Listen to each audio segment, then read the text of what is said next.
Tamila Taševa, izaslanica ukrajinskog predsjednika Volodymyra Zelenskog na Krimu, rekla je da se Ukrajina nije predomislila oko vraćanja tog poluostrva pod svoje. Ukrajina će odlučiti kako će vratiti Krim, ili političkim ili vojnim putem, rekla je Taševa. Kako bi smanjila potencijalne vojne gubitke i broj civilnih žrtava, Kijev Moskvi će dati priliku da odabere kako da napusti Krim. Ako ne ode dobrovoljno, ukrajinske snage će svoju teritoriju nastaviti da oslobađaju pomoću vojnih sredstava, dodala je izaslanica Zelenskog na Krimu, prenosi Politico. Njena izjava dolazi nakon što je zamenik predstavnika kancelarije ukrajinskog predsjednika Andrij Sibiha rekao da bi Ukrajina mogla da bude spremna da sa Moskvom raspravlja o budućnosti Krima ako na frontu uspe da ostvari svoje ciljeve. Spremni smo da otvorimo diplomatske kanale kako bismo razgovarali o tom pitanju, rekao je Sibiha.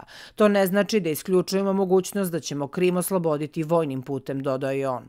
Kako je Ukrajina 30. septembra 2022. usvojila rezoluciju u kojoj stoji da sa ruskim predsjednikom Vladimirom Putinom zbog pokušaja aneksije Hersona, Zaporožja, Donjecka i Luganska neće biti pregovora, Sibihina izjava sugeriše da je Kijev možda ipak spreman da razgovara sa Putinom. Sekretar Nacionalnog veća bezbednosti i odbrane Ukrajine Aleksij Danilov napisao je na društvenoj mreži Facebook da ukrajinski zvaničnici rade na oblikovanju strategije za obračunavanje sa svim žiteljima Krima koji su sarađivali sa Rusima.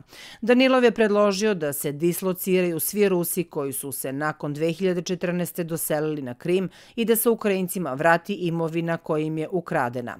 Samo predsjednik Vladimir Zelenski može reći kako će se vratiti Krim. Međutim, već sada razmišljamo o tome kako da ga na najbolji način reintegrišemo, rekao je Danilov za Politico.